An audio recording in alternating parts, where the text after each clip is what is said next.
wixii arartiisa gabay waayadan uurka kuma hayn alifaada suugaanta iyo daayay eraygii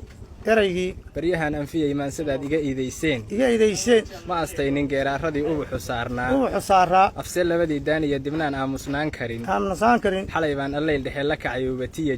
jiib maansada nimaan abu lahayn wuu arradiyaa haddii aadan abbaarteeda iyo xubinta aad siinin haddii aanay umuuraha wacyiga la ambaqaadaynin gabaygaan ujeeddaba lahayn waa oboo kale midse igaga iibsami karaan ururta geeyaa afar bayd ma tuurtee badduu oogsataanahay aan idhaahdo eegana tixday unugtay laabtaydu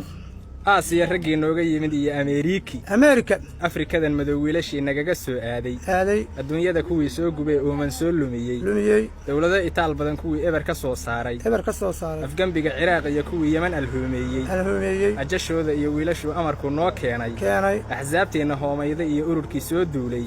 arligaannu leennahay kuwii nagu ataagayey ajaaniibtii noo kooday iyo aydii soo gelisay aahiya waxay kala kulmeen lama ilaawaan goortay dhul udug weerareen udubka loo saar rabbigii xaq lagu aaminaa oodaha u lulay anfariire waatay wax badan na arbudayeen irdhaqaate goortii bareer loo ugaarsaday dhufaysyadii adkaaya ka kici aqalladoodii ogxanyaha kobtii ay dhigteen agabla weeyaan goobtay amiiradu degeen haatan waa eber afkaa looga soo galay difaac adag dhammaantiis goortii irdaha looga yimid lana asqaysiiyey afartaas garyahan goortii aan uura kaga keennay sidii geel uluufoo libax ooda kala jeexay dirigtana waraaba u galay waxaa lagu eryaday buurihii oodanka ahaa erkeg baa ku dhacay wiilashii aadunka isbiday milatari awood buuxdaloo aarsadaa helay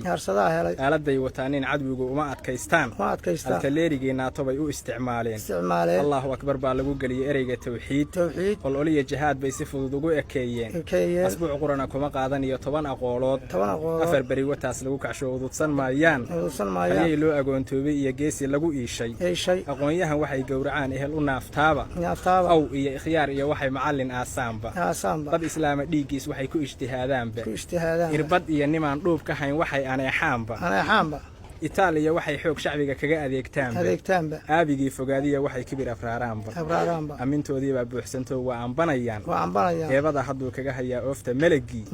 argagixisadii way luntoo laga ilroonaa idaacaduhu way baahiyaan araxjabkoodii adduunyada dhammaanteedna waa loo akhriyayaa akhbaartooda waa laga hayaa tan iyo Iiraan arag maqal wataas miidiyuhu ururinaya ma inkiri karaan guushiyada mana awoodaan istareexna waa noo bixiyo oriya geeraar alxamdulillah noo eegiyo eebow mahadda ammaan wax iga mudan ciidamada qaatay armiga abaal iyo waxaan ugu hayaa lama ilaawaan ixtiraamna way mudan yihiin loo ixsaan falohe umaradu waxaan doonayaa inay ogaateen ma sha Allah